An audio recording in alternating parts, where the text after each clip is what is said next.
Okay, good morning. We are going to start the renewable energy system subject.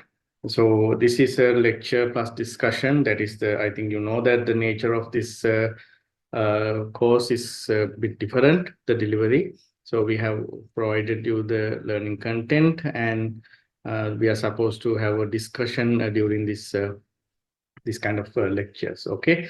I will I will start the first session, and then I will hand over the presentation to Dr. Zulika. During that time, we will both have discussion with you time to time. Uh, First, I will start the discussion with the biomass assessment. Biomass assessment is we define that. Okay, it is a systematic evaluation or measurement of quantity, distribution, composition, and characteristics of biomass in a specific area, ecosystem, or region. The objective of and all the definition of biomass assessment is a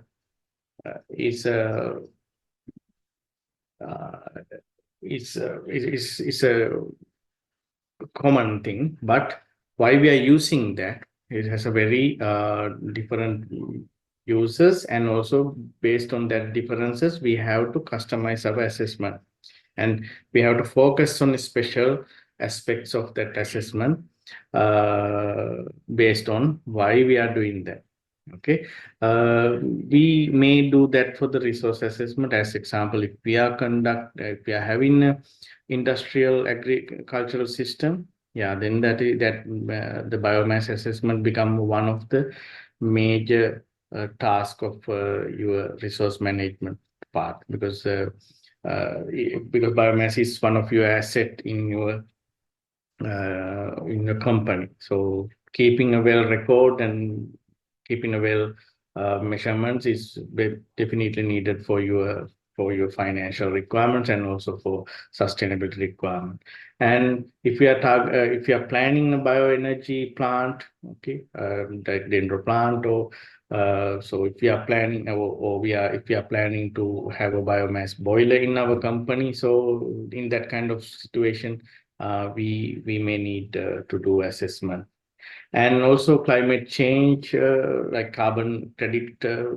If we are going to claim our carbon credits for our system, on our assets and our operations, yeah, then we need to enroll in this kind of study. And also, so for the biodiversity conservation, and also if we are newly planning our company, and if we are asking for the government approval, EIA become an essential part, because if we do the proposal, and then the ministry will accept that our proposal, and then they will evaluate that proposal, and the next targets will come at the EIA.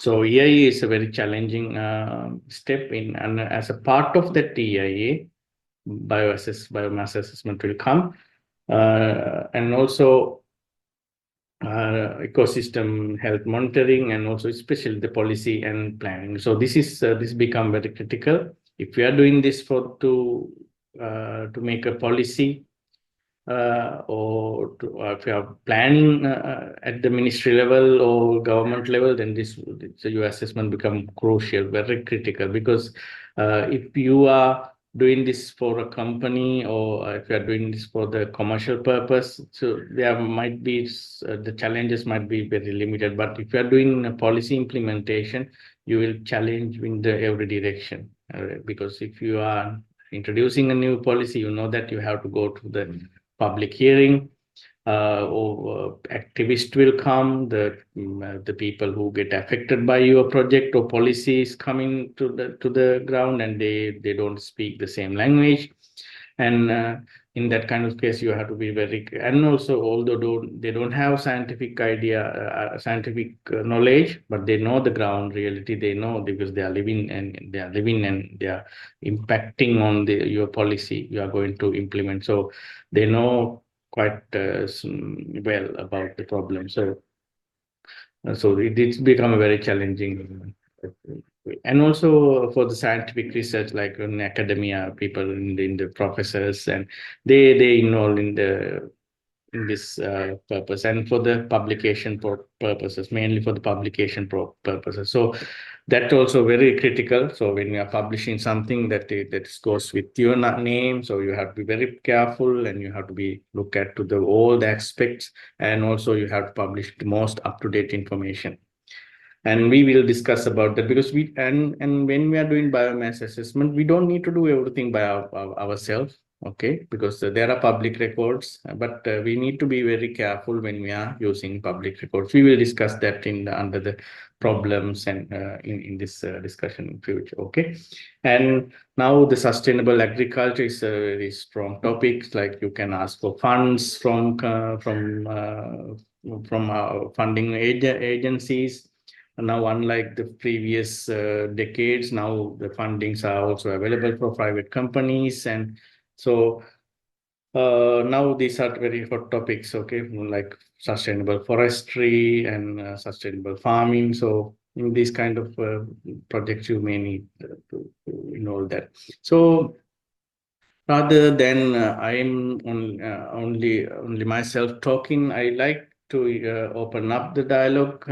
If you anyone here for academic purposes, or for the business purpose, or even for the policy purpose, if you have done any biomass assessment, please unmute yourself and join the discussion. Anyone with experience in any kind of biomass assessment?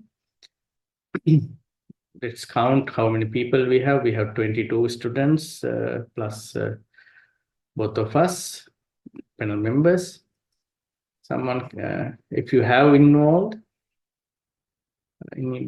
uh, maybe it's maybe it's a desktop research. It doesn't matter. Okay, you haven't go to the field, it's okay, but you have downloaded the databases and research papers, it's okay. That is also count as a work. Okay.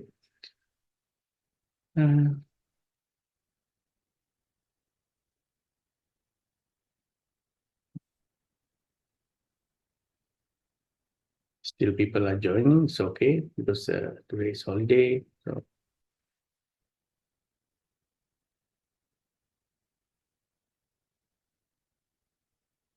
anyone, even as part of this program, you may have done some small assignment, even for that, it's okay.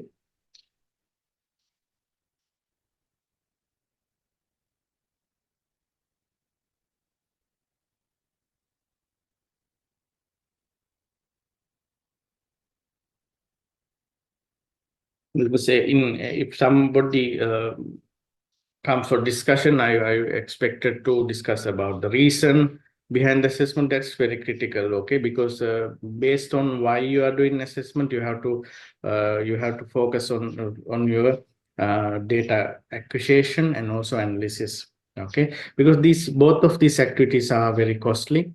So you don't need to do everything based on your idea, because based on why you are doing that, you have to customize it, otherwise you will go beyond your budgets, okay, and you will exhaust your resources at the very early of the project.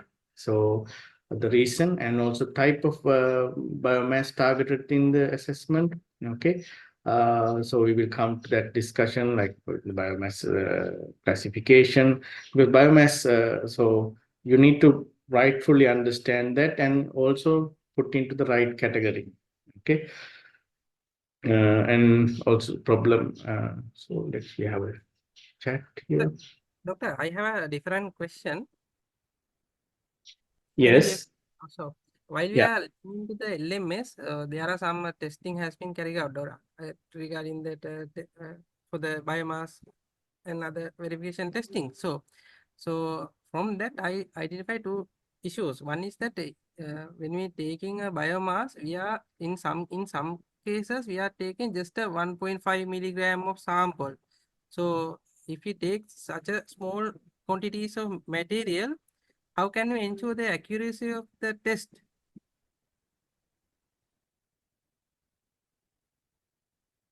Mm, Probably this is related to characterization, isn't it?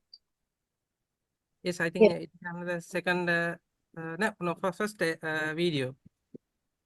Yes. Yeah, probably the characterization, there are standards actually they use for different biomass characterizations. So I think Dr. Tushara will come to that point later, isn't it, Tushara? We have the yeah, characterization we are later coming to on, the characterization part, and in that but part, the yeah, size of the sample that depends on the standard that we use for the characterization. There are standard methods that we should follow, probably BS or EN standards. Uh, that may be the question if I got it Thank you. correct. Thank you, madam. yeah. So Mr. Nalin, like we will take the your specific part during that time, okay? The characterization time. We Okay, will thank you. again take this and I will answer, okay? Okay, and so and also the problems associated with the assessment.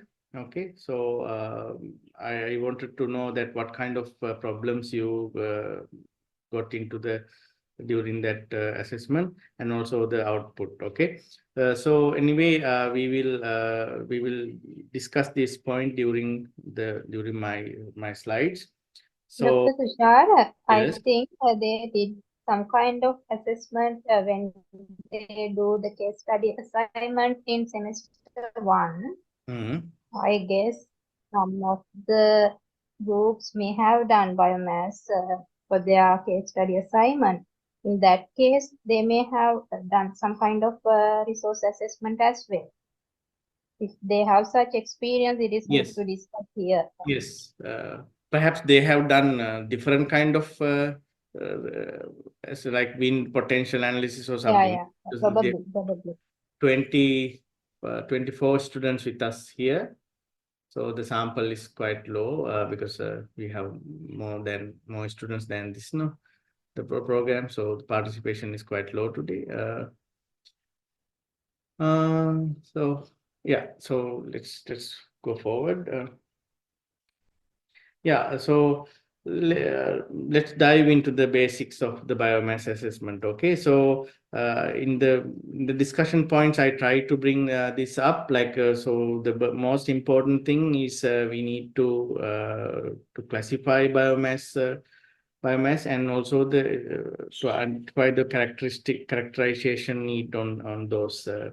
It depends on your project, it become what you are looking at. Okay, so and also the problem, let's discuss about problems in measuring biomass. Okay, and also there are important approaches in biomass assessment, and also general consideration when you are doing when you are making the assessment.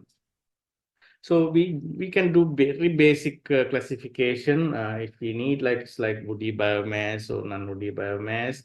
That's a very basic one. But if we are doing a very thorough study, that we can go for a quite comprehensive classification.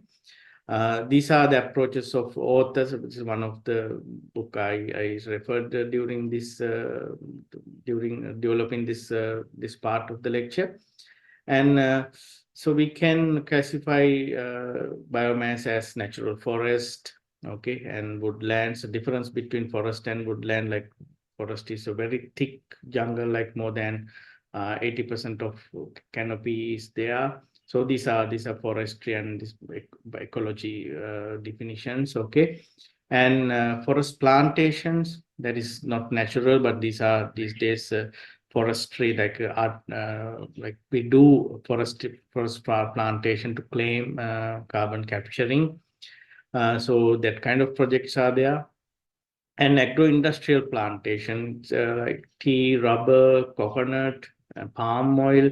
Uh, this as example, the palm oil, we can put it to the agricultural crops, but rather we kept it an agro-industrial plantation. Because why? Because when we are doing it as a corporate sector involvement, and because then those are very methodical, and they are keeping good records.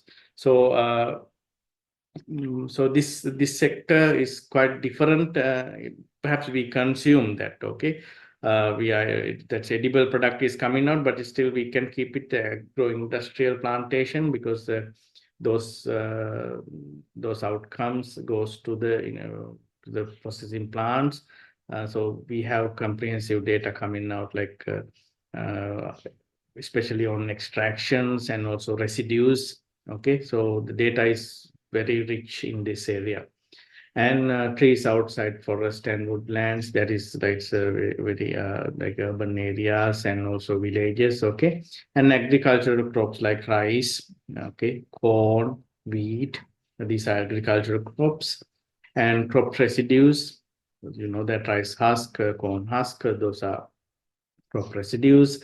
And processed residues, it mean we have done pre-treatment on those things, like the best example is the sugar bagasse is the processed residue that's coming. So there's a certain value addition has been done in that residue, because it's crushed and particle size has been enhanced, the surface area has enhanced. So, and also water content has been removed to a certain extent. Okay, so that biomass is quite different from the normal crop residue. Okay, that is, and also animal waste. So this when we classify into this kind of classification, actually the common classifications are also important, because when we are doing biomass assessment, we don't need to do all the assessment by ourselves. We can use other people's data. If those are public, we can take. Even if those are not public, we can request. Okay, because we know that in these days we have a right to request information. We can from the government bodies. Certainly, we can't ask proprietary information, but from government institutes. So we can ask. So when we are asking those kind of information, these kind of classifications are really well, because so for certain sectors, so we can ask the right. As example, if we need agricultural crops, we can ask the agriculture ministry. Okay, and also the policy making divisions under that umbrella. Okay, if it is industrial plantation ministry. Okay, so people who look after the coconut, rubber, tea industries. So in our country it's quite tricky, because according to the government, and also time to time they are changing the scope of ministries. So we can tactfully target where we are getting information. Okay, and characterization we will come later. We will do it as a different section, since it is really important. And what are the problems associated with when we are doing a biomass measuring? So it's quite difficult to physically measure the biomass, because there are some measurements it's easy, but the biomass distribution, so these are not unique. So we have to develop very methodical ways to extract those data. Okay, so as example, if we are doing biomass coverage using GIS technologies, okay, so we can simply use Google Map for a very basic studies, and also we can then go for the Google Earth. Okay, and but those will give the coverage of the canopy, but not the understory of that forest. Okay, so our simple calculation from the surface data coming from the GIS systems like Google Earth may not be not give a very sophisticated information about that forest area. But we have very advanced satellite systems available. So we have to pay the premium prices, and then we can we can go for the very detailed versions with their APIs. Okay. And also we can embed it softwares and involve for the sophisticated analysis. So it's when we are going deeper, it's really there are a lot of information to take, and even the simple form of measurements can go wrong. In the sense, like as example, if we are taking the weight of bagasse, okay, or weight of agricultural residues, simply those data should be combined with the moisture level, because otherwise, because ultimately we are targeting the energy value of of uh, of our biomass resource. Okay, perhaps if we are taking from some other source, they may not be focused on our focus. They focused on just reporting, or they are doing it for the, as example, if a company, they are doing that, just still doing for the material balance. Okay, but we are targeting different uh, different approach. Okay, our what we need is different. So perhaps that data doesn't doesn't give us the right thing. Okay, so and also different units coming out. I just explained, like so weight is one measurement, but weight should be come with the moisture level, and also again the lignin amount, and also cellulose amount, hemicellulose amount. Those are, and also carbon content, ash content. Those are also should be embedded with that analysis. Otherwise, ultimately, sorry, sorry for that. Okay. So, and also, there's a very important factor about biomass. So multiple and sometimes sequential uses are there for biomass. Okay. The best example come to my mind is corn. Okay. So corn is it's a human food, and also it's animal food. It's also a very good source for biorefinery, because we can convert corn into the polylactic acid very easily. Because polylactic acid, or PLA, is very important chemical these days, because we have biodegradable plastics coming into the play, and also corn is going for the biofuel area in some countries, not in our country. But so it's a very so it become very sensitive issue, like and because it's a human food, and also it's animal food.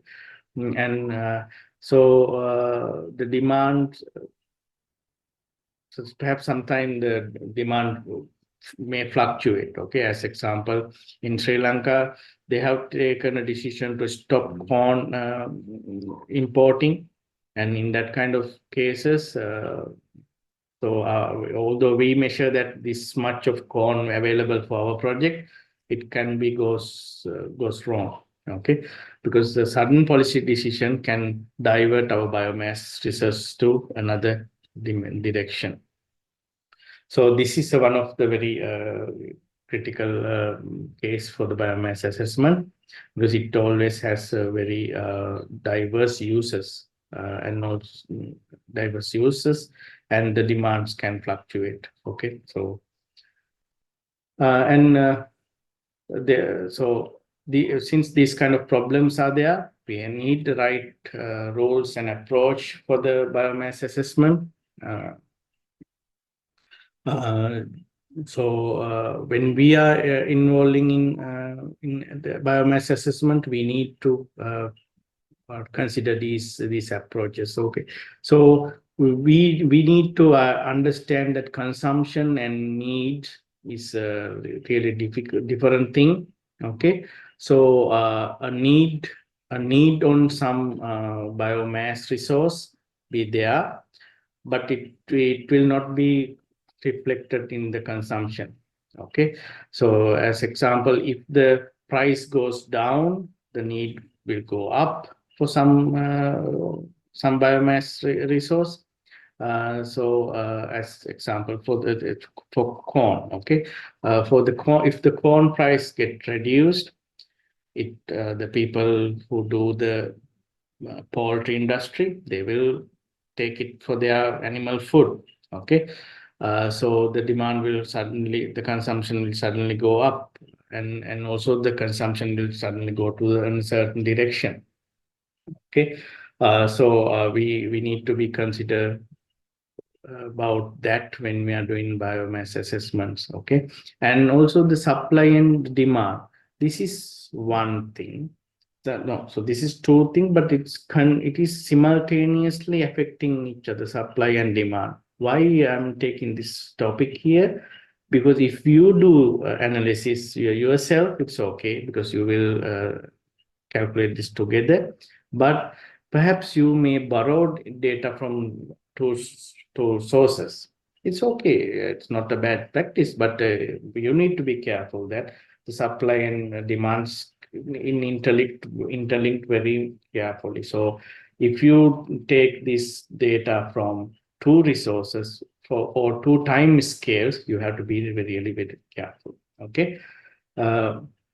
Otherwise, you will mismatch in the biomass assessment assignment. It's always okay to take properly reported result, properly reported data. Okay, uh, so reputed journals, reputed conferences, reputed institutes in Sri Lanka. So you have to be very careful when you are taking data, and then when you are combining this data, so you must know that there are interlinks between these topics in these two parameters coming into your play. Okay, and it's okay to do assumptions. Okay, in exam papers also we do a lot of assumptions, and in the research we do assumption, and it's also real in the real world we have to do assumptions, but we need to be very clear about our assumptions. If you don't have some data, it is not a excuse for a assumption. Okay, it's not excuse for assumption. If you don't have data, you have to find out. If it's not measurable, then you have to go for the surveys. So you have to go to the people, talk to the people, and then get their opinion, and then convert it to the into your into form of data. Okay, like people's opinion can also put into the can make it a data by putting into the scale.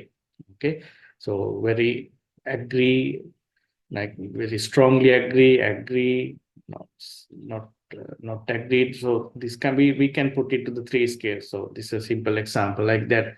So we can also convert people opinion into the data. Okay, you, and also your data requirement is custom for your problem, so you must understand this. Otherwise you will you will waste of most of your resources. Okay, so that is coming from the very conscious planning of your biomass assessment assignment. So proper classification and identify your problem, and also thinking about the output. Always, at the very beginning, you don't have the output, but the output should be in your mind. We are giving this kind of output from this, taking output from this assignment. So based on that, you need to fine tune your data requirement. Okay.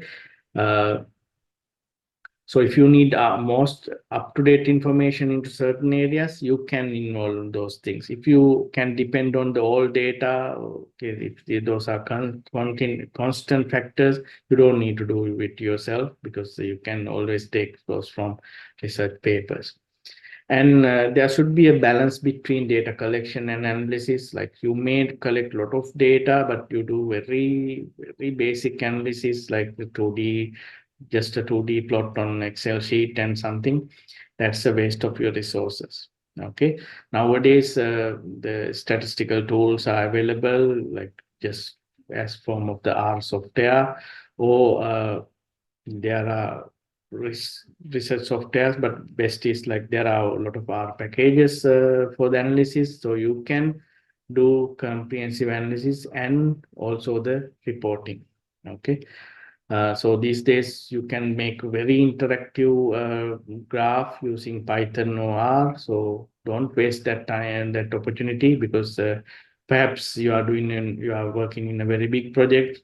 A lot of other people are going into the field and collecting those data. So it is ultimately as a leader or as a main partner of that project, it's your responsibility to convert into the very presentable data. Okay. Again, it's coming. So don't ignore if something cannot measure. Okay, you can talk to people and find a way to convert into data. Okay, you can put into the scales. Okay, and then view values according to that scale, and then get to the data analysis. Okay. So always keep in mind that the users are the best judges. Okay, the people in the community, people who are affecting by your project. So they have the real values, and they represent the real impact. Okay, so listening to them is really important for the success of project. Okay, because these days people are really empowered. They just don't wait until you do something on them. They take actions, they speak up, they report, they go to court sometimes. So therefore need to be very, very careful to listen to the people. This is a stakeholder analysis. Okay. And then let's discuss about the general consideration you need to make. So let's emphasize this key point again. Okay. So we discuss those things. So define the purpose and objective, identify the audience, and determine the level of details. I think we discussed during that this in the previous discussion. And biomass classification, and identify supply and demand, and very most importantly, quantifying existing data. Okay. And and determine the method of measurements, supply and demand analysis, and field service. I think we discussed all this topic except the characterization part. So let's step into that part, characterization part. Okay. Under biomass characterization, what we are looking at, actually, we are looking at the key properties of biomass. Okay, and characterization is a scientifically measuring and reporting these key properties of biomass. Okay, so what are the key properties? As I identified, okay, perhaps you may see something missing here, so please speak up. So let's see any message in the chat box. There's one to calculate theoretically.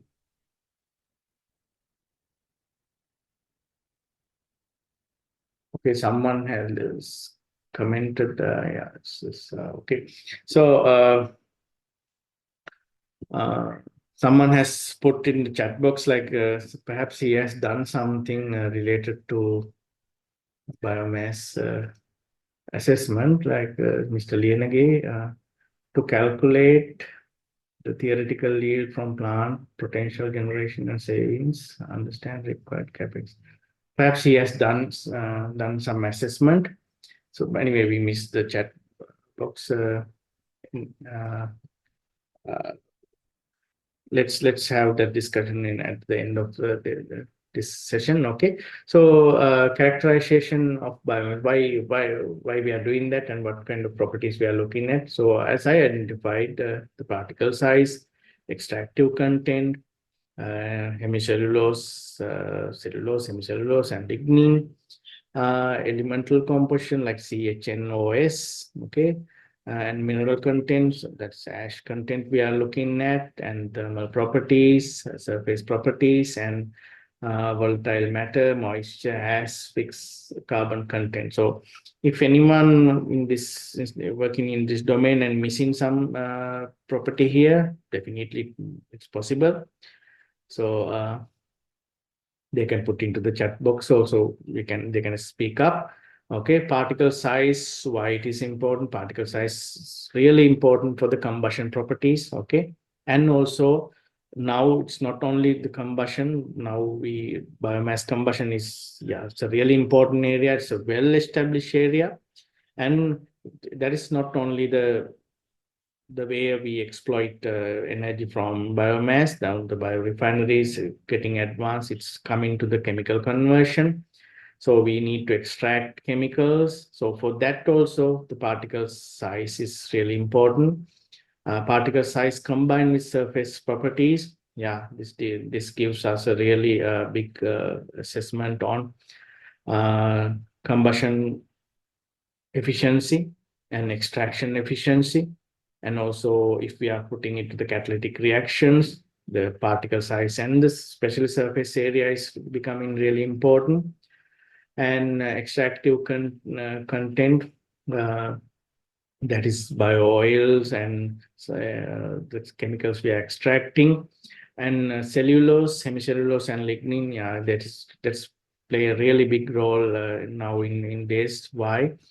Because so now cellulose and hemicellulose get converted into the valuable chemicals. We will discuss that very soon. Elemental combustion is very important, because if you are planning on combustion, you need especially focus on nitrogen and sulfur, because you need to be careful about the emissions. Okay, and mineral content, that ash content is really important to know, because ash will not contribute to the energy. So that's so you need to calculate that one. And thermal properties like TGA.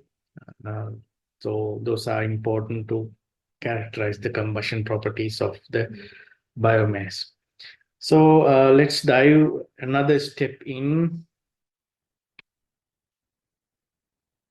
Yeah. So moisture content, it's like the water present in the biomass. It's affect the. I focus on energy content only, but it's also affect the transportation and storage. Okay.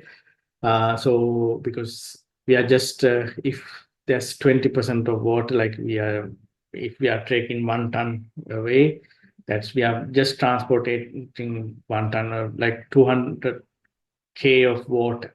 Okay, that's waste of resources.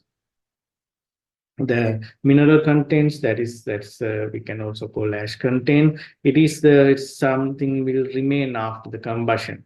Okay, it influence the fuel property, fuel quality. Okay, and impacting ash handling during the conversion. Okay, that's a bottom ash. It's another hazard. It's a hassle, and also the fly ash. It's become environmental problem. Okay, so especially you have to think about fly ash problem when you are combusting it.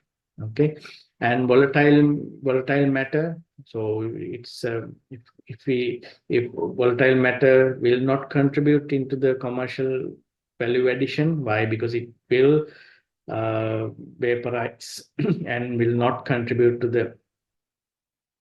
the combustion efficiently. Okay, and also it will affect the emission and the structure carbohydrate. So the amount of lignin, Actually, I will discuss it next slide. Under the lignin slide. So lignin is still a problem, okay, because the value addition from lignin is becoming still is a problem. But from lignin, conversion of lignin to the valuable chemicals also under research these scope these days. Hopefully, they will break through these. But anyway, cellulose and hemicellulose are now we can effectively convert into those into the valuable chemicals. We will come to that slide soon. Okay. And extractives like fats, so oil, waxes, okay, those can goes into the diverse application of pharmaceuticals, cosmetics, and chemicals. Okay, any elemental composition, that's so under approximate analysis we do these sorry, ultimate analysis we do this analysis. Okay, there are dedicated machine to equipment to check CHNOS. Okay, so we can get those done under one roof, and there are established organization in Sri Lanka. We can get this done. I'm trying checking that whether there's a chat.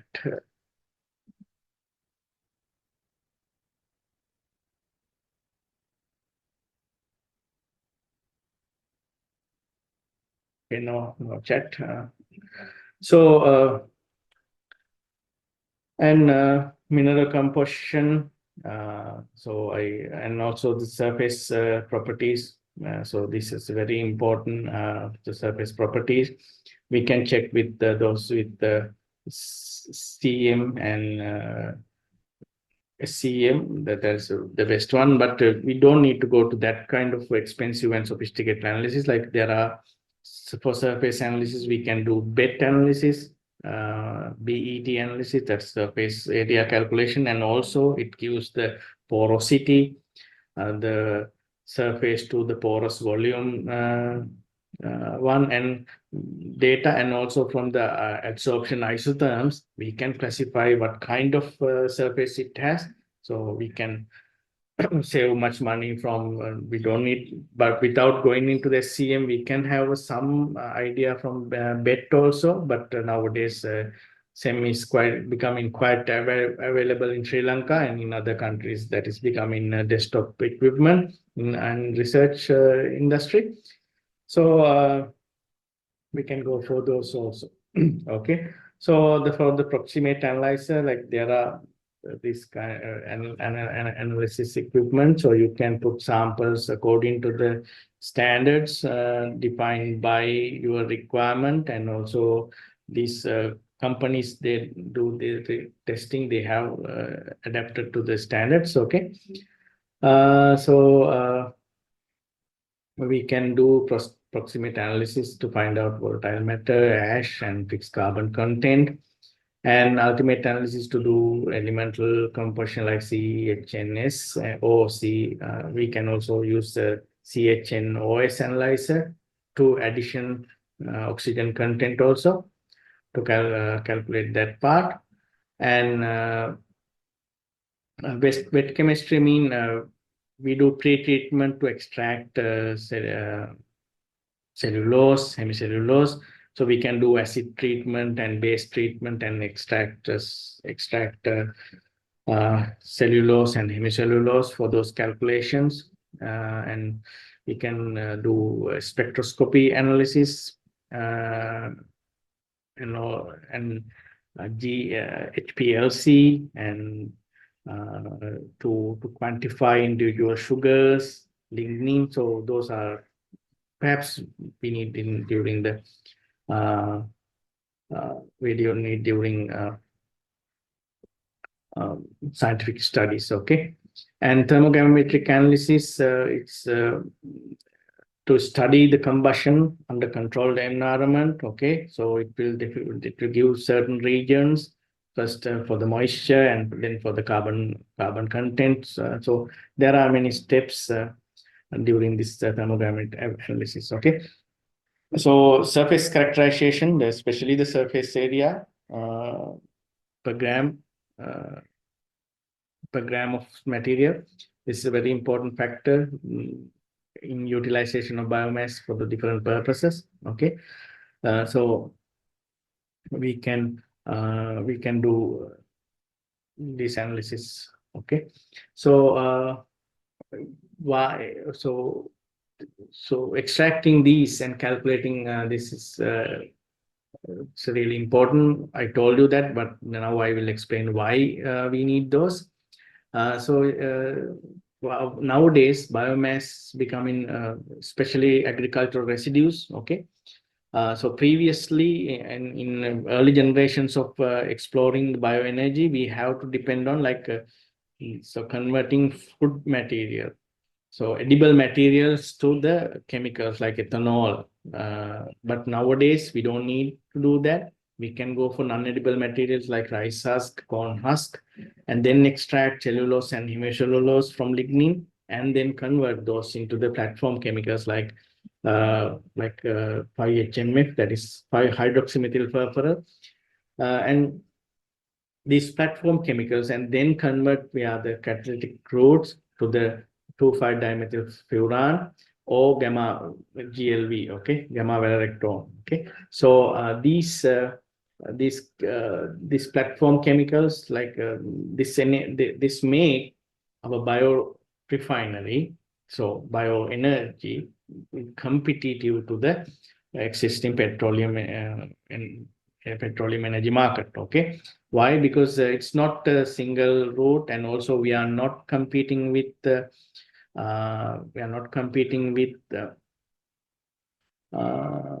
food edible materials and food items. Okay, so we are not competing with those domain, and also we have the way to make fuels, or if we don't need fuels, we can just switch into the value-added chemical section. So this dimethylfuran is 2,5-dimethylfuran is it's called biopetrol. So this can be blended with petrol or can use alone. But it's when we are using it alone, we need customized engines. We don't. It's a very difficult thing to get customized engine for a new fuel. But rather, we can go for the 10% or 20%.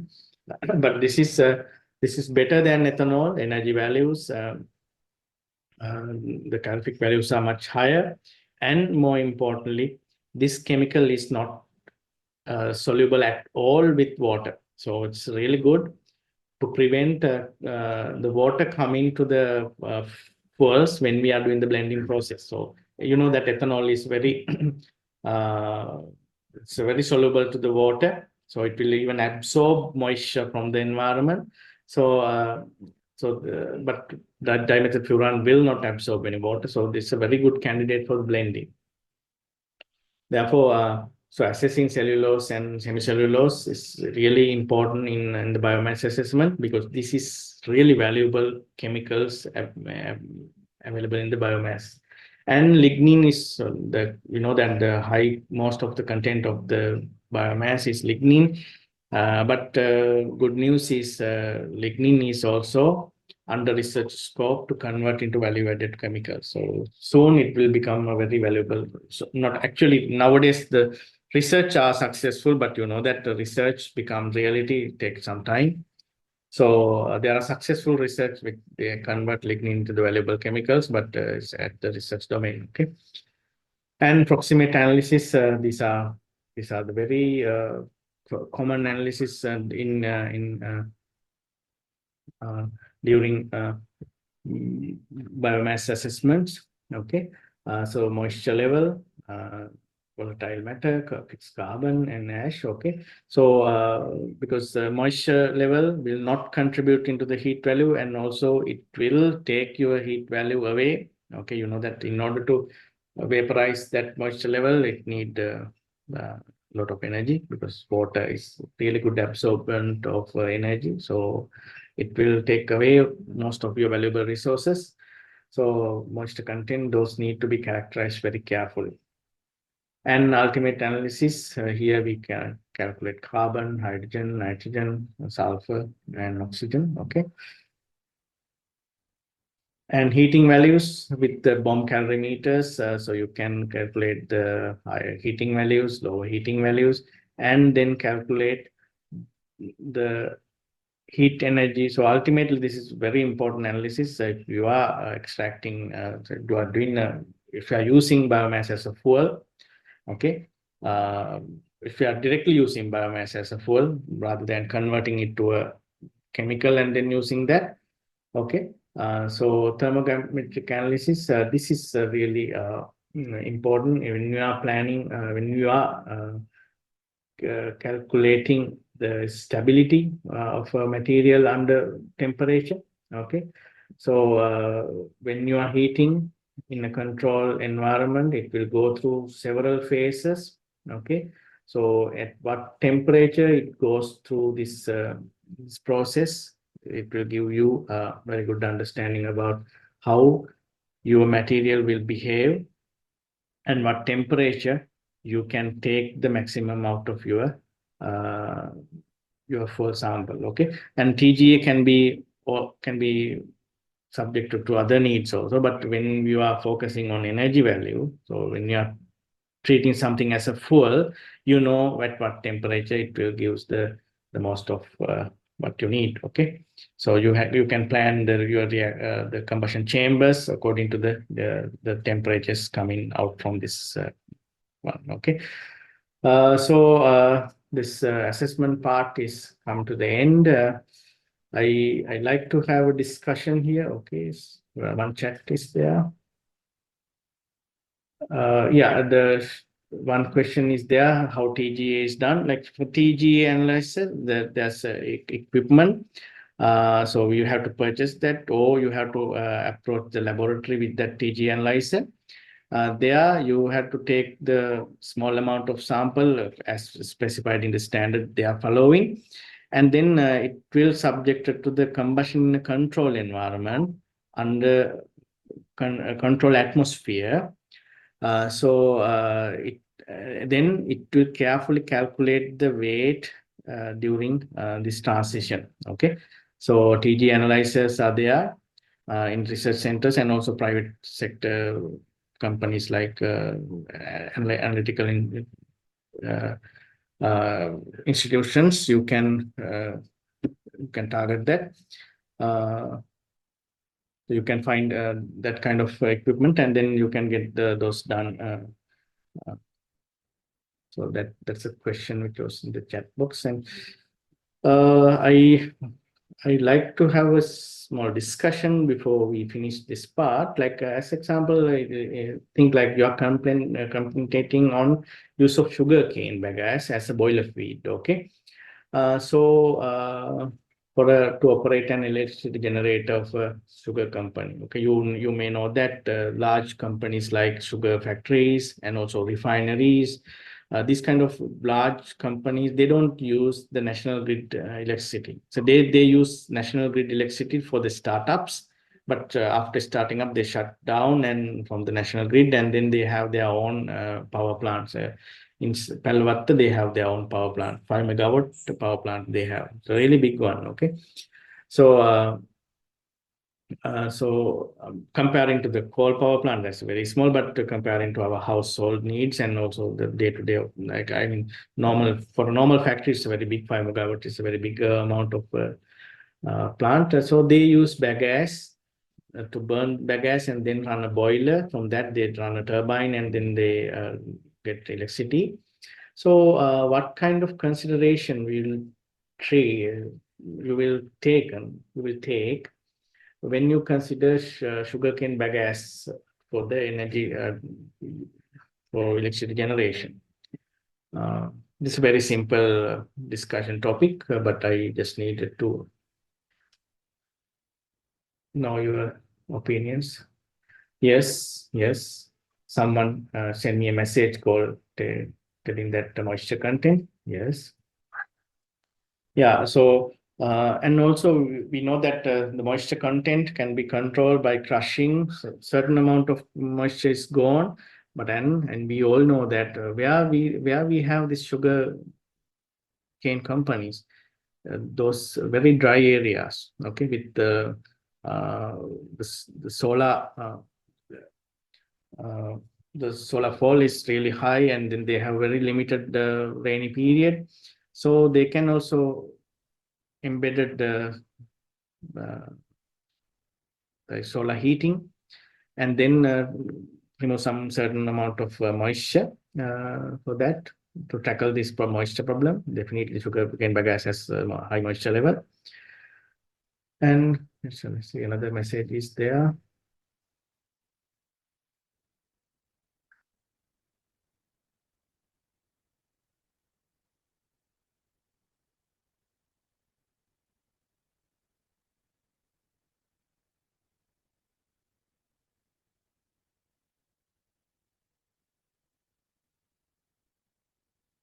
Yeah,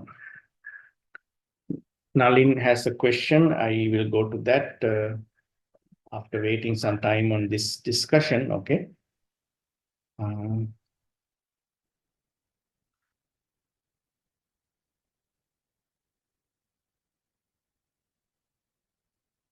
Okay, so let's go to the Mr. Nalin's discussion point here.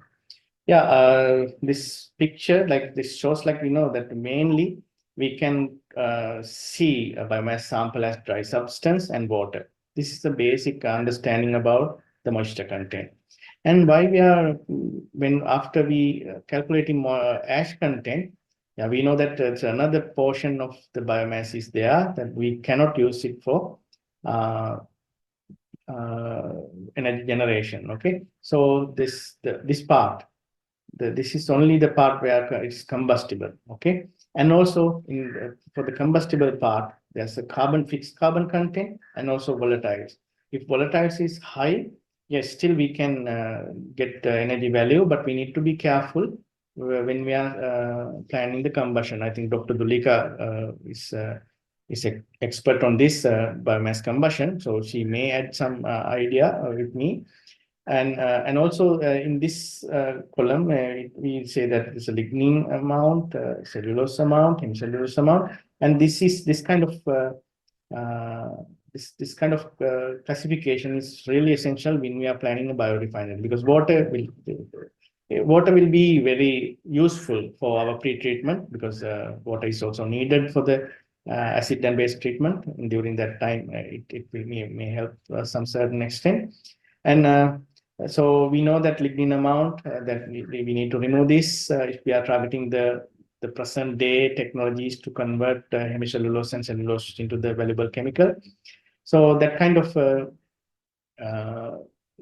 description there with this image. Okay, I hope Mr. Nalin, I answered your question very well. Dr. Dulika? Siddharth, yes, I'll add few things on this difference between char and volatiles if they want. Actually, the difference is that char is like, the combustion is like glowing combustion when it comes to char, but when it comes to volatiles, it is like a flame. So you see when you burn a biomass sample, you see the flame, that is volatile combustion, and after all the volatiles are combusted, you see a glowing char combustion. So that is the basic difference. For example, if you burn coal-like substances, the char content is very high and volatile content is very low. But when it comes to biomass, volatile content is very high and char content is very low. Then when you design the combustion apparatus or combustion equipment, you need to think about the space that you need to have for volatile combustion if the volatile content of biomass is high, or for the fuel is high. So that is the basic difference between combustion of char and volatiles. Okay. I hope clear? Yeah, I hope we answered your question, Mr. Nalin. So, yeah, I think I took 1 hour. So now it's I hand over the discussion to the Dr. Dulika, and we hope like we will remain some time to discuss and answer the question at the very end if there are more questions. Okay, Dr. Dulika, over to you. Biomass conversion is required for biomass in order to convert raw biomass into different forms of biofuel. So we convert raw biomass into solid, liquid, or gaseous biofuels by using 4 different conversion technologies: physical, chemical, biochemical, or thermochemical.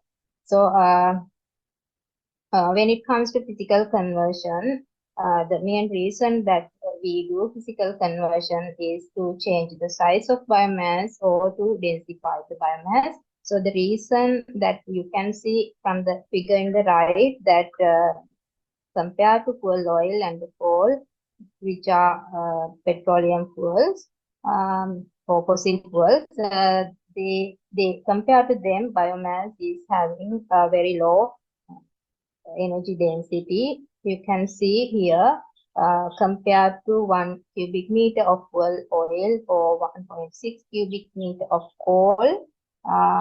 In order to get the same amount of energy, you need, for example, straw bales, 19.7 cubic meters, wood chips with 50% moisture content, 13.1 cubic meter. Likewise, if you use pellets, it is like 2.5 cubic meters. So in order to densify the energy, in order to increase the energy density, we need to convert biomass, raw biomass into densified biomass.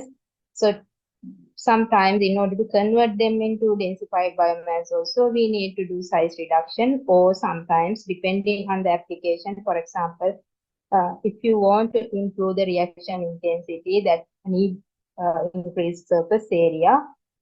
So to do that, we need to do size reduction, or sometimes we need to do size reduction. For example, applications like, or the equipment like if you are using fluidized beds or entrained flow reactors, they need small particle sizes.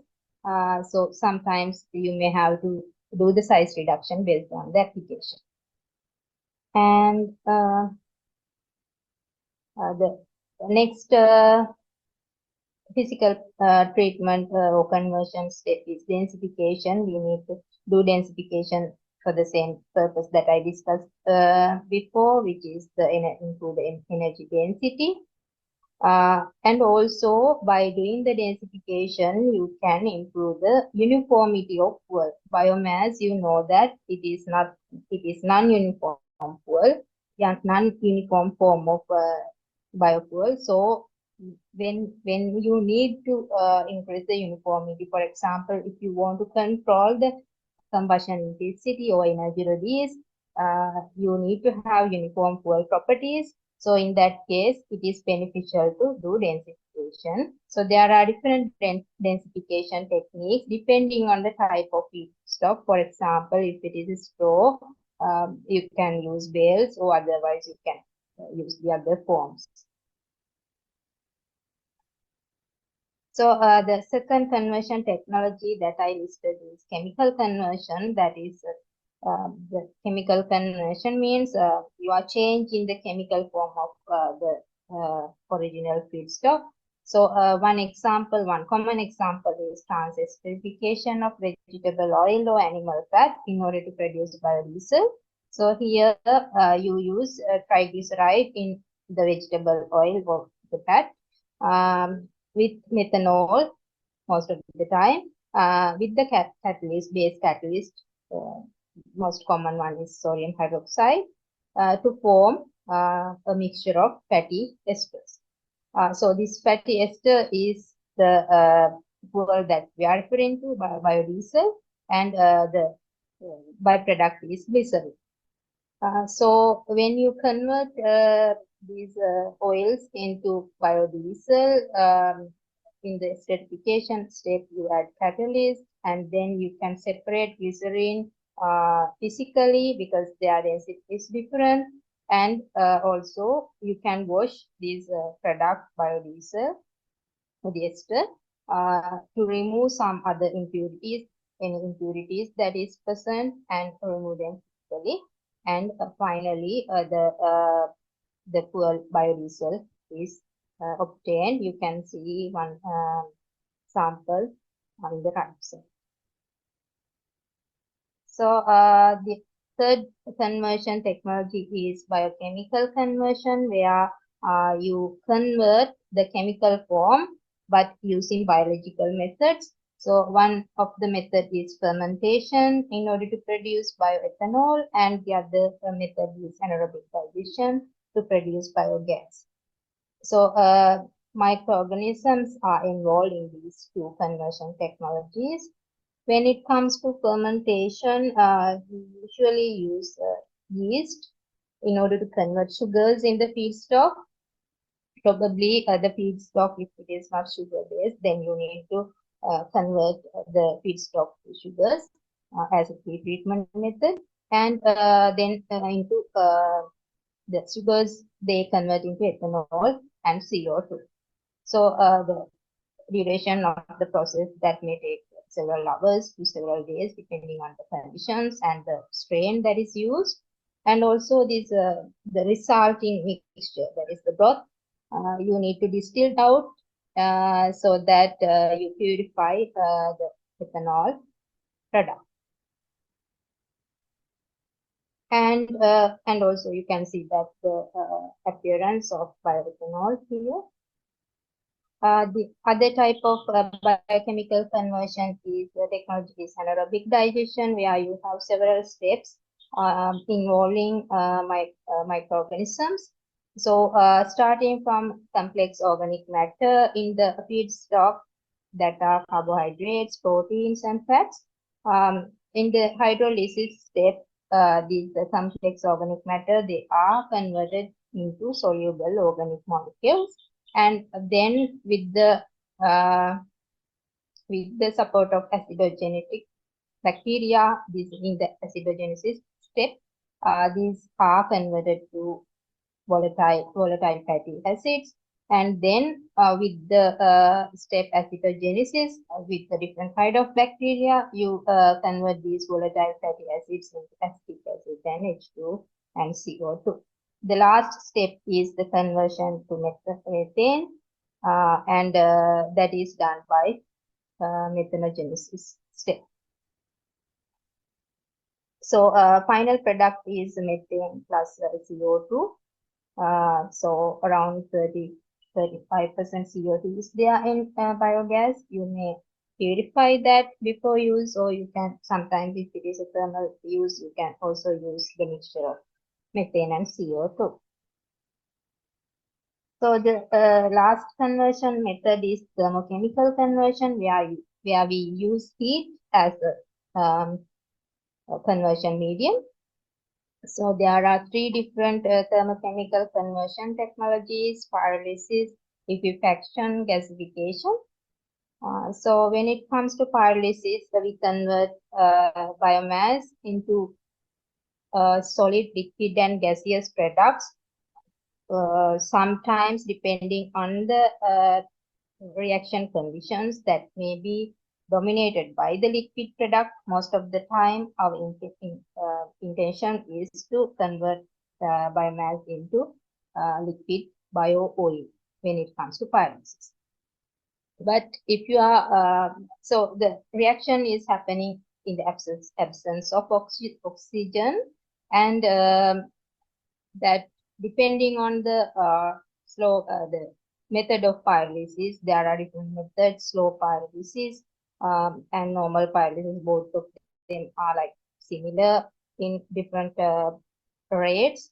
However, the fast pyrolysis is something different, which is very the heating rate is very fast, and the reaction time is very low.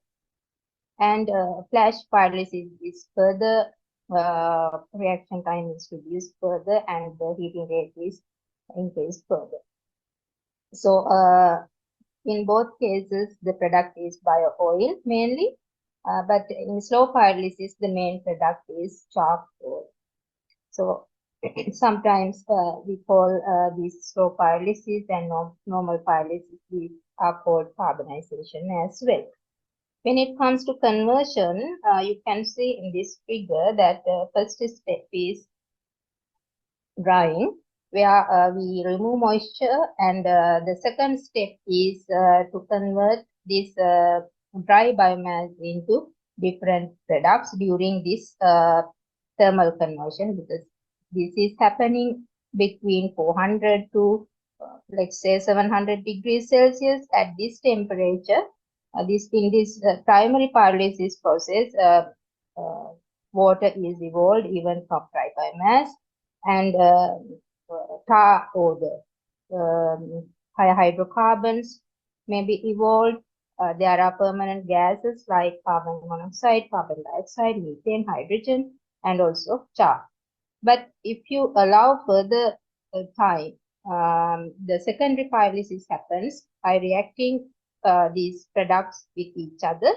So that may produce more water by cracking this tar produced in the first stage, resulting in tar again, but maybe cracked.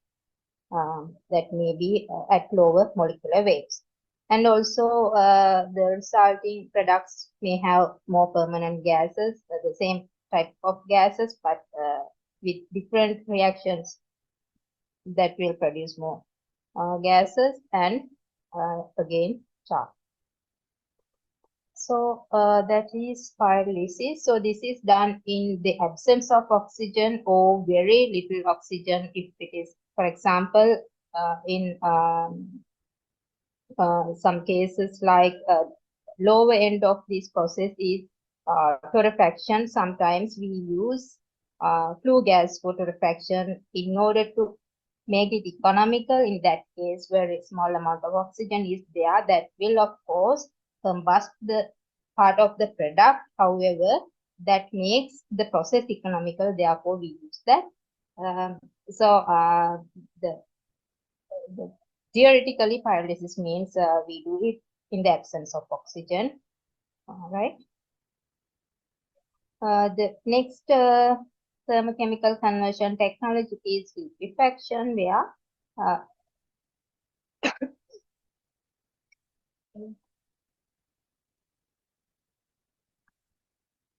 we do it at high temperature, like 280 to 370 degrees at very high pressure. So at this temperature and pressure, water act as a solvent. So this increase the hydrolysis of biomass fractions like cellulose and hemicellulose. So as a result, what happens is that produce an oily phase and liquid phase, as well as that means a watery phase, as well as char and some gases as well. So you can see the main product is this oily phase, which is called biocrude. This process actually that is similar to formation of fossil fuels, but this is done in the atmosphere, compared to what is happened to millions of years in the generation of fossil fuels. This is done only in a small time scale. However, this is somewhat similar to fossil fuel generation because we apply high pressure and high temperature.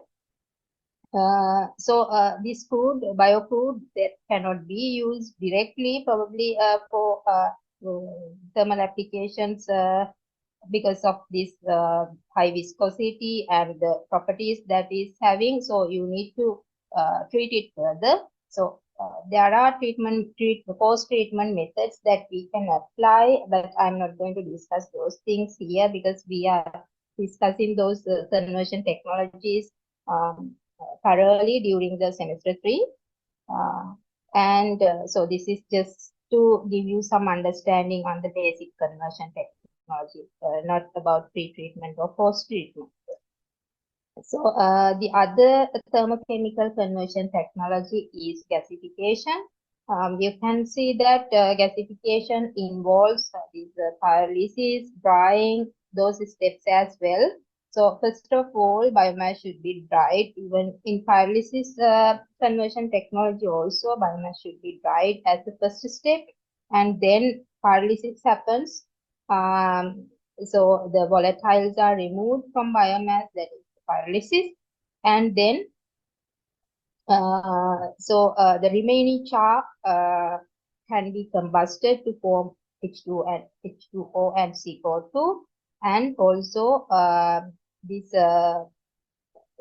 char or remaining volatile, so char can be combusted, and the remaining char can be reacted with CO2 and H2O to form hydrogen and carbon monoxide, which is the main product of gasification. This happens actually at a high temperature, like about 700 degrees Celsius, with limited amount of oxygen. Otherwise, the combustion happens. Therefore, we need to limit the amount of oxygen, but partial combustion happens here so that you can provide enough heat for the other processes like drying and pyrolysis. Here you can see the reactions.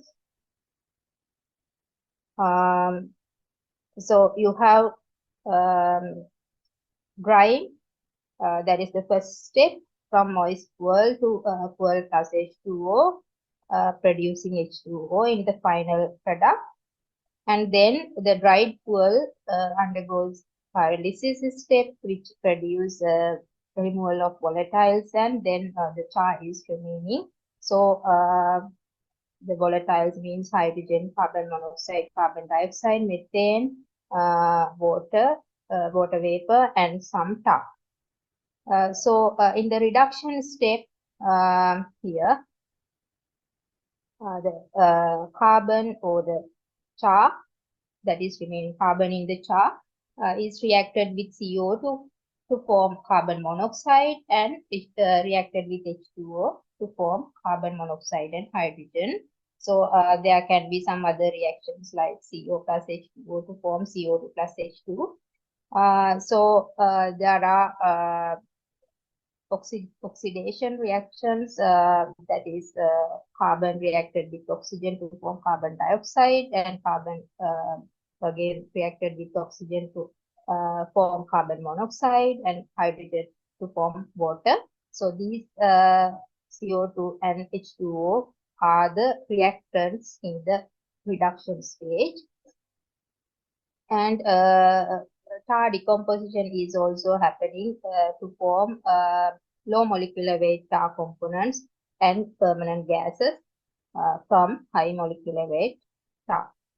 So finally, syngas contains CO2, H2O, methane, carbon monoxide, hydrogen. So hydrogen is missing here, I think. Hydrogen and other hydrocarbons, we call them tar. So main product that we want is CO and H2. They are the combustible products in this process. So even though hydrocarbons are combustible, if they are like higher hydrocarbons with like tarry components, then it may be difficult to handle in the downstream. At low temperatures, they can be condensed. So that kind of things are there. So those are the thermochemical conversion methods. So if you have any questions up to now about the conversion technologies, we can discuss before moving on to applications.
Okay.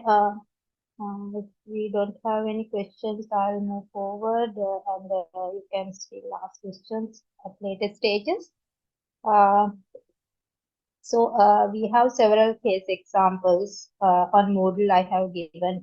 We have given several case examples in different applications. For example, power generation, thermal applications, cooling applications, and transport applications, cogeneration applications. So we will be discussing only few of them here. So actually, I'm not going to discuss first. I want you to discuss first, and then we can have a common discussion.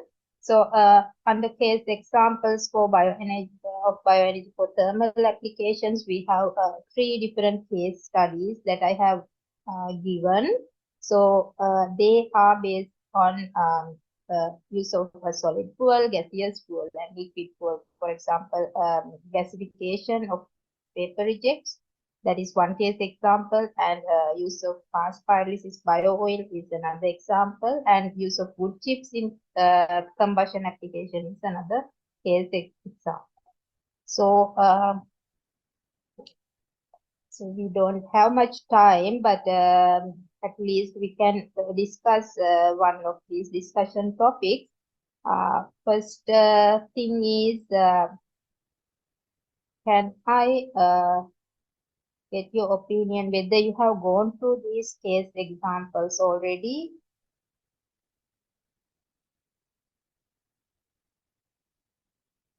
Did you go through them?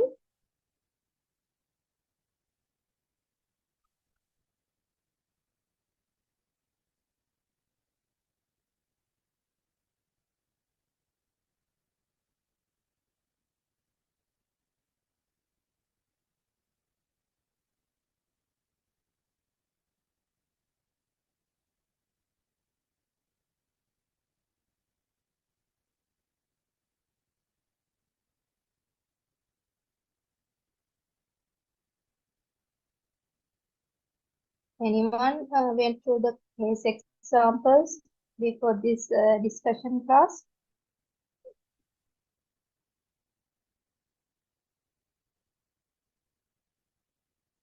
I wanted to discuss the selection of the syngas and bio-oil in the two case example compared to direct use of biomass. Do you have any idea on that?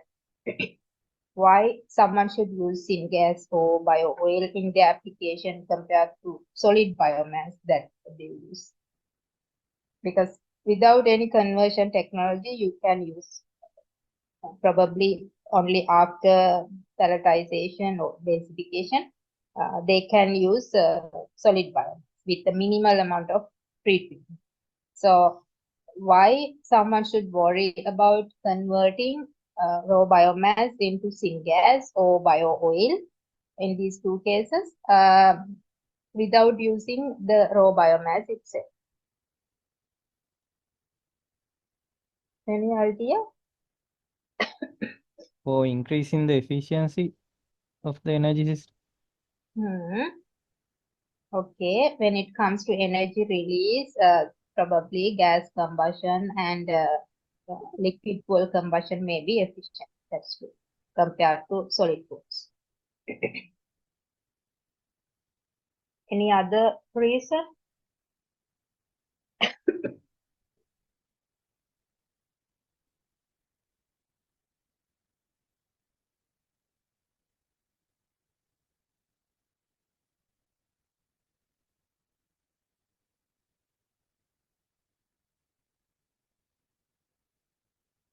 Ease of transportation. Yes. Can you elaborate on that?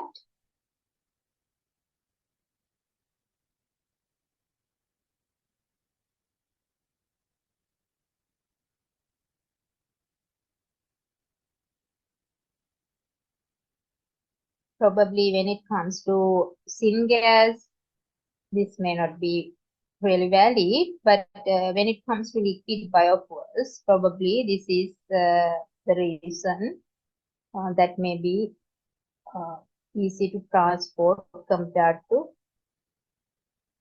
yes, easily control combustion. Yes, that's true. when it comes to gaseous fuel combustion especially, and also liquid fuel combustion, the controlling is very easy compared to solid fuel combustion. That's any other thoughts?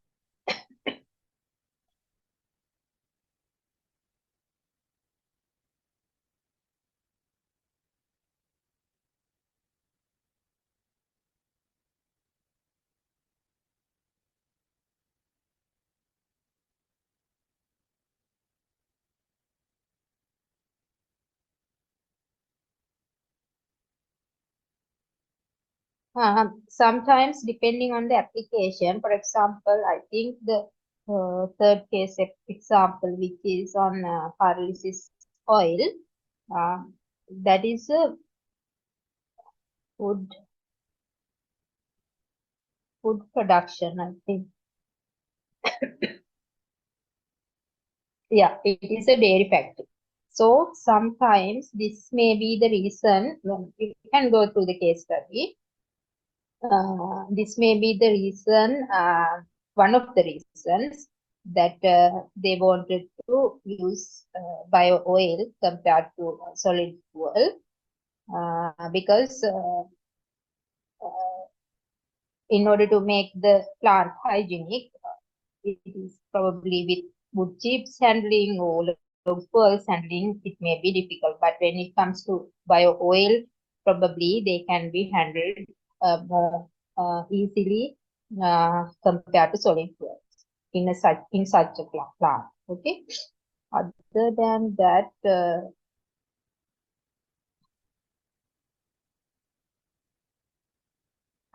easily filter toxic gases, more energy than biomass. More energy means probably energy density will be improved, yes, but overall, in overall assessment, the energy comes from originally from biomass. So in that case, that is not comparable, but in the application wise, that may be more energy dense. That's true. Easily filter toxic gas exhaust. Yes, that is also true. When, for example, when it comes to syngas. So, compared to combustion of biomass, when you burn, when you use syngas, so you are using less amount of air, right? So, resulting less amount of, for example, if you are burning biomass, you are producing more flue gases. That means you need to capture these emissions. You need to design the emission capture or emission reduction equipments for that large scale biomass combustion application. But if you are producing syngas, so before using it for the combustion, also you can clean syngas. So then the quantity wise, it is small. So because you are not having very large flow rate, because you are not having any air in that state. So you are only having syngas. So you can clean them before your application. So that means your cleaning equipment may be not that bulky, not that heavy. So they are their capacity may be, you need very comparatively low capacity. That is also a benefit. And yeah, requires less storage area. That is also beneficial when it comes to, because your main target is running your own plant, not the uh, uh, biomass plant, right? Not the combustion plant. So if it is biomass or raw biomass, then you need to have large storage area for this. Even though it is not a dairy or food processing facility, still you need to dedicate some area for this storage. And when it comes to pyrolysis oil, for example, that is a liquid storage, that may be easy compared to this solid, even gases. Okay, then, so we had some fruitful ideas during this discussion. I think I like if you can speak out and let us know your ideas, but it is still okay that you put them in the chat. So if we move forward, because we lost some time during my technical failure.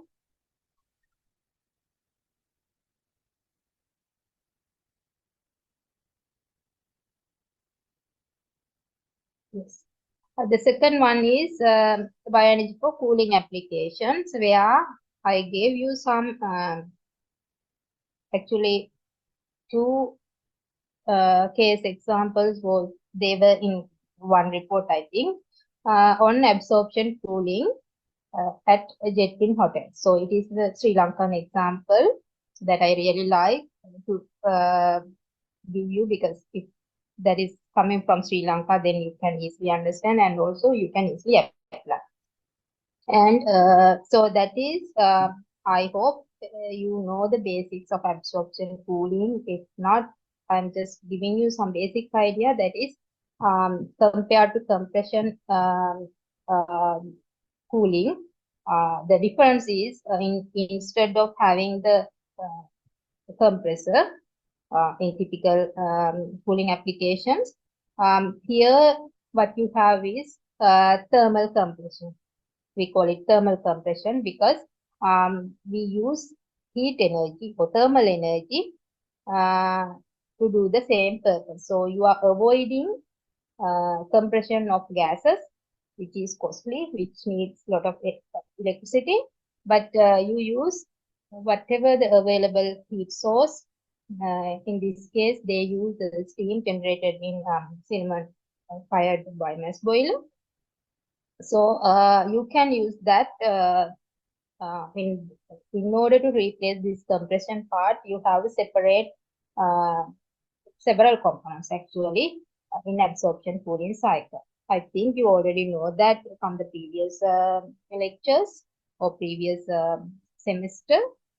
So what you have is you have a salt solution that can absorb the refrigerant at low pressure, and then you compress the liquid, which is, this refrigerant is most of the time it is water. In this example, it is water that is absorbed in the liquid, salt solution at low pressure, and then this liquid solution is taken to the higher pressure. That means you are using a pump that is very in energy wise, that consumes less energy, very less amount of energy compared to gas compression.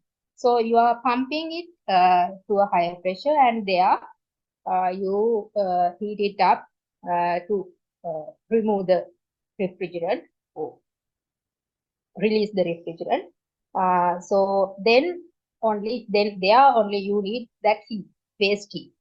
So this is not a waste heat, this is actually from a boiler, but you can also use waste heat. Or sometimes you can use solar energy. So different heat sources you can, that is the basic behind this absorption cooling. But here what we see is I have given some discussion points also there. I hope you can go through them if you haven't done it yet. So you can see when it comes to total energy consumption, these two hotels that with absorption chillers, they are consuming more total energy per annum. So they are not divided by number of rooms. So number of rooms are given separately at the top of the column. So you can see even though this jet in blue is having large number of rooms, these two hotels with absorption chillers, they are having high energy consumption per annum. That is due to these hotels, they are they are using compression killers. So they are using electricity to drive them, but that is not primary energy consumption, right? Electricity consumption is considered, but here that is the primary energy consumption or the biomass consumption based on biomass consumption. That is why they are high. If you consider primary energy consumption for these also, if considering that most of the energy electricity comes from coal, then they will be high. So that conversion efficiency is not considered for these, but here it is the primary energy consumption. That is why they are high. But when it comes to electricity consumption is considered, so the per room basis that is comparatively low in these two cases where absorption chillers are used. Still, there are some differences that may depend on the system efficiencies or the specific consumptions. So that is different story. But electricity consumption is relatively low. That is the case example that you may have already looked at. So the third case example is bioenergy used for transportation applications. There, Professor Sanjay has given two case examples, I think, based on Sweden, use of biogas as a transport fuel and biofuel future in road transport. That is a forecast modeling approach. This one is like lessons learned or something. So I hope you can go through them and do whatever the discussions that are demanded here. Sorry. So I selected one discussion from the module itself, that is to analyze the current situation in your country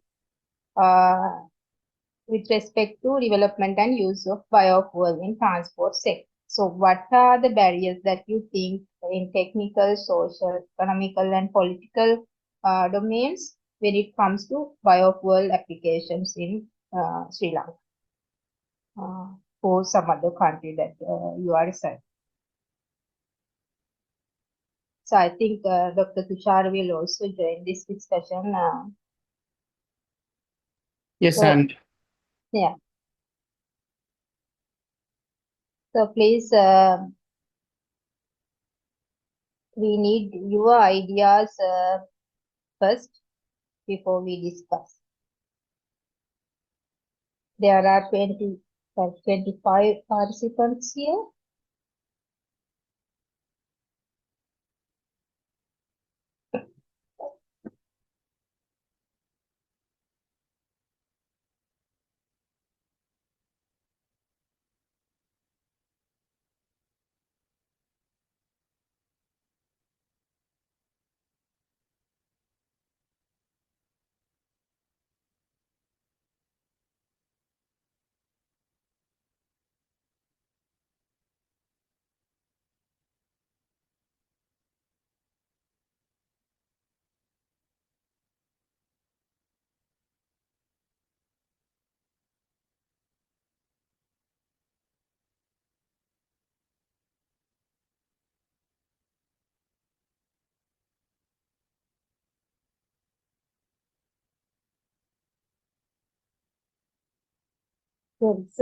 There's one comment on the social aspects, lack of awareness about biofuel. That's true. So probably the other countries, they are more towards sustainability. So in general public also, they are more interested in sustainability aspects and benefits. But in here, probably lack of awareness may be one reason, social aspect.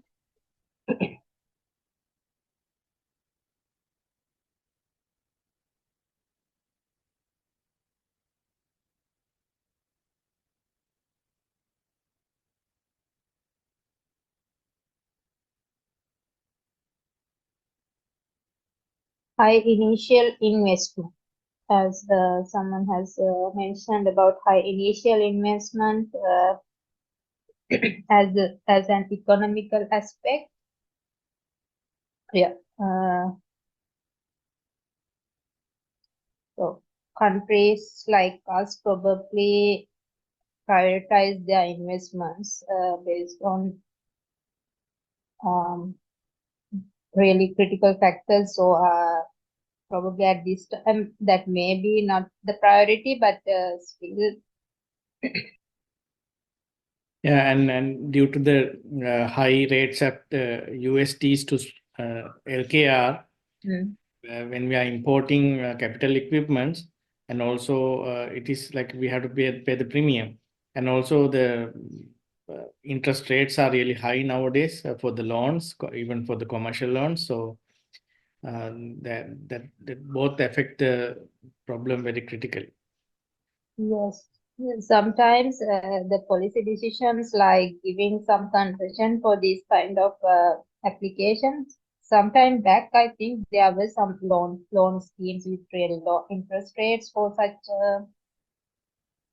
not really large projects, maybe small scale. But nowadays it is something that hinders the effective application.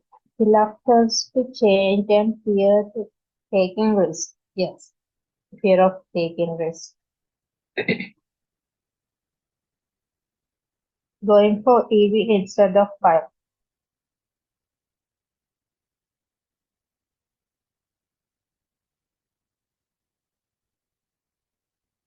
Yeah, that is also an alternative approach, which is also considered as sustainable. Going for EV.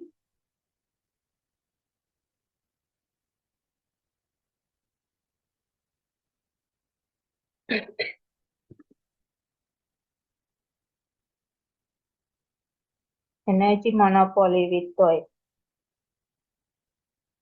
It is really good if you can add some discussions as well without just giving us the point. Point is very really good, but discussion is also very interesting in discussion.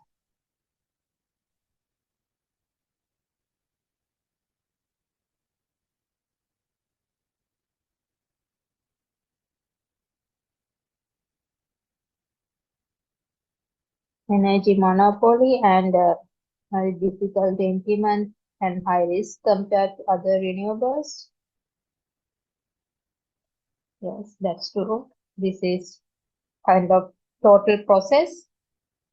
Production, pre-treatment, production, post-treatment, that is a complete process compared to other conversions like solar, wind, like this.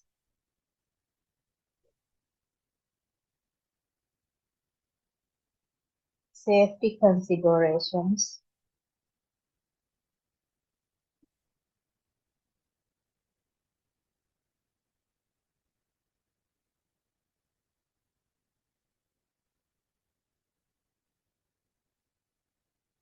Yeah, when it comes to processing, there are safety considerations, but when biofuel implementation is considered, that may not be a major aspect. However, that affects yes.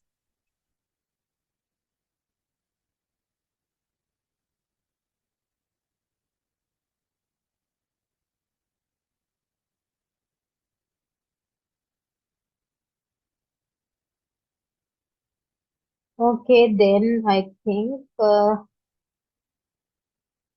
we can move forward. Sorry, I only have one more slide to discuss. That is the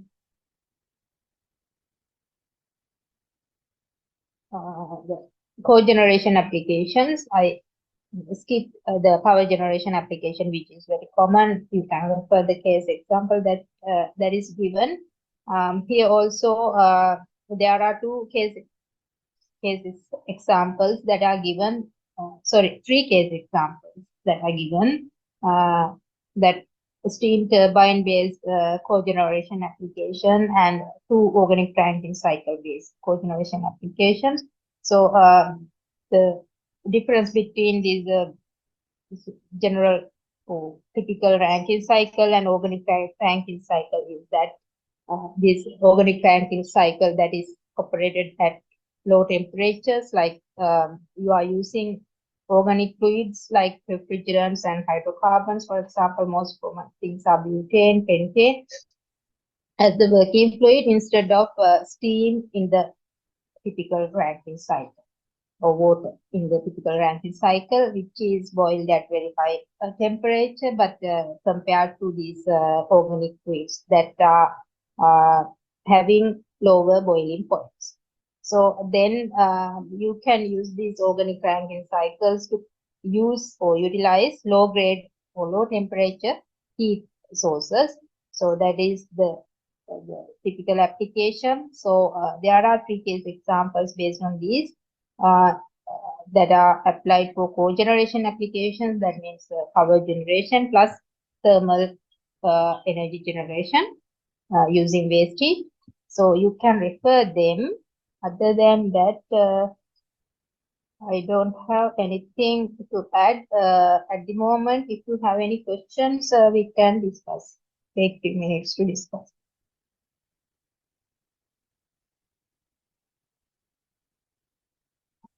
Always try to use the discussion forum on Moodle. I didn't see that is used even in the semester 1. So we can discuss any topic because this is distance learning, like you are learning the modules by yourselves, and we are only having discussion sessions with limited time. So the interaction is limited. In that case, it is really good if you interact with us using the discussion forums. Then the continuous dialogue is there.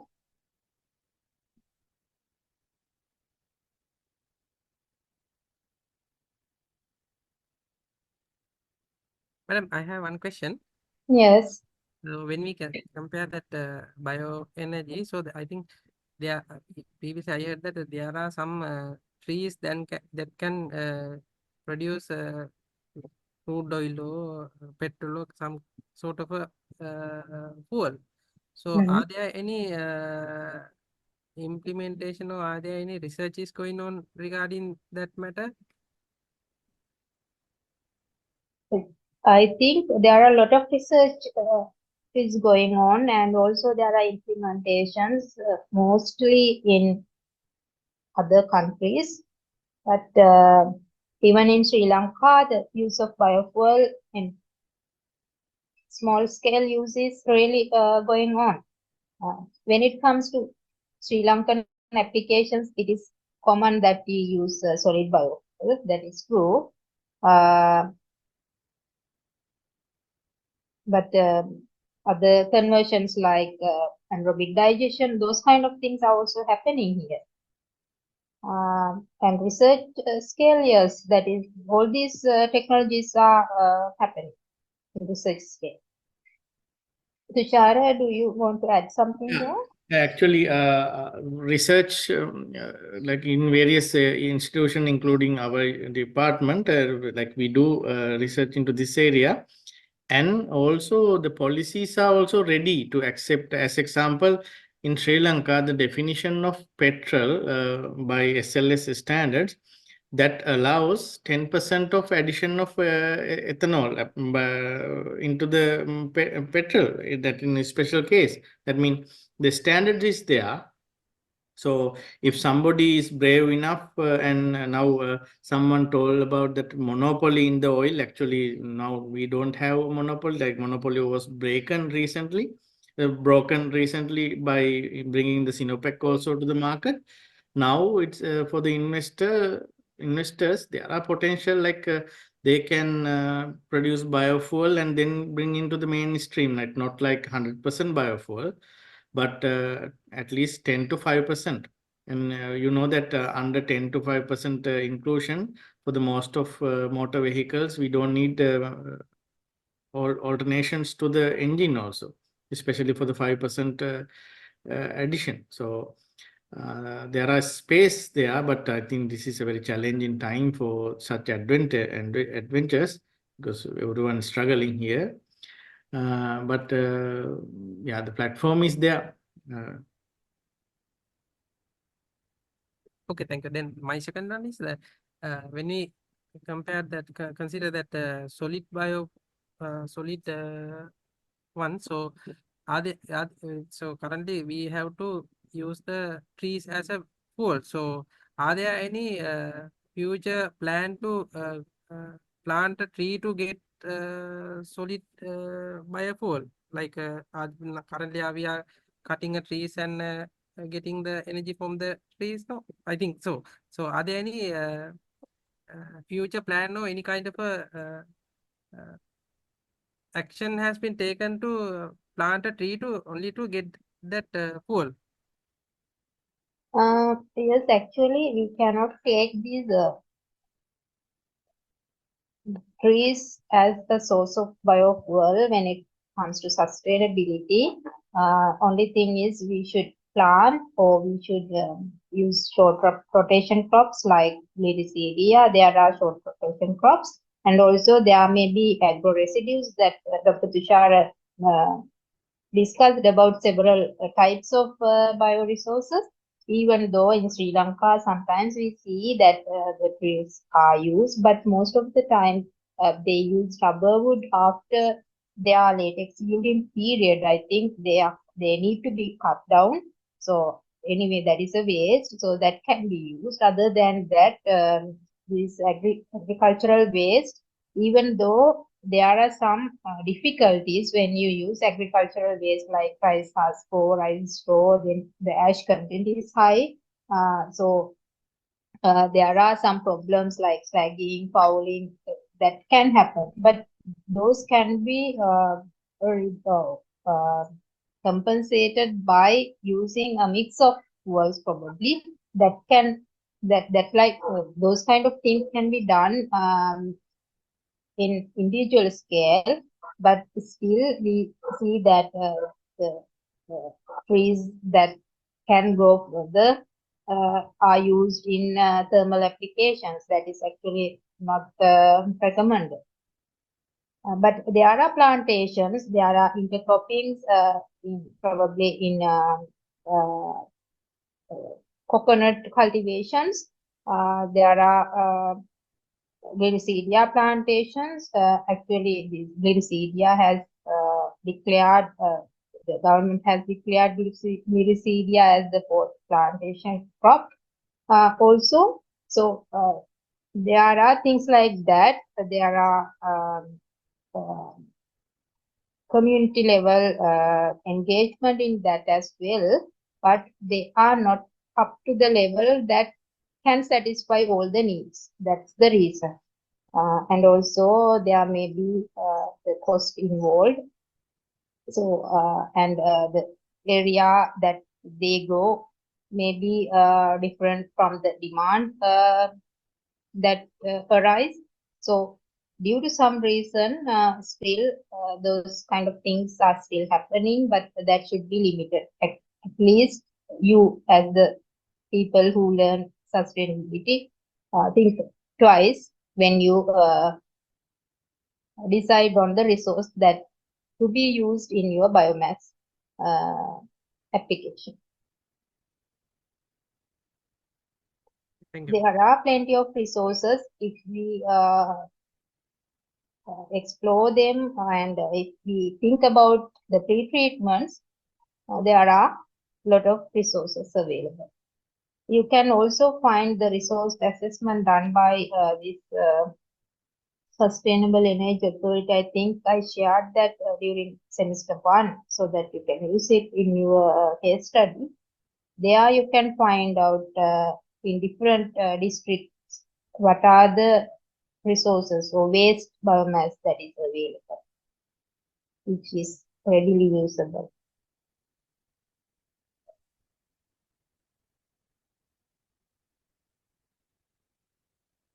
Is that okay? Then shall we Yes, I think we are exceeded by Yeah. minutes, so maybe they have another lecture today. Yes, that I don't know. Probably if you have more questions or discussion points, please feel free to put them on the discussion forum on Moodle page. Yes, there's a request to upload the presentation slides. We will do that within today. Yes, we will do that. Zoom recording we will upload. Yes, we will upload it. Okay, then thank you, Dr. Tushar, and thank you for joining. Madam, excuse me. Is Yes, there what is the structure of final exam? I think that will be shared by Professor Sanja, who's the course coordinator of this course. I'll remind her. If it is not there already, I'll remind her to put the structure. Okay, thank you. And also, madam, are there any companies in Sri Lanka who are producing biofuels in large scale? Biofuels, when it comes to biofuels, there are different biofuels. Yes, solid and liquid and gaseous. Dr. Tushar, about liquid biofuels, can you give some thought? We have large scale ethanol companies like Yeah. they are producing ethanol from biomass. So the Palwatta, Sevanagala, but in Sri Lanka we don't use it for fuel, but we can. If we want, we can easily tap that. But the thing is, they have the selling point better than biofuel. So we have bioethanol in Sri Lanka, but it's not tapped into Good. the fuel domain. Yeah. Okay. So for About biogas diesel, and for yeah, biodiesel, we those have, are available.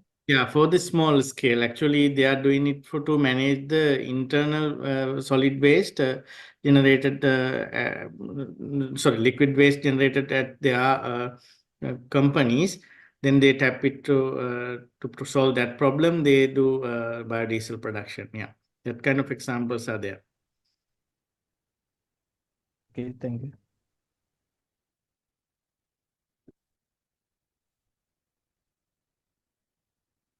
Okay, thank you then. So probably you will have another discussion session scheduled for this course. You will be informed. Okay, thank you then. Okay, thank you. I will wind up the session. Okay, thank you.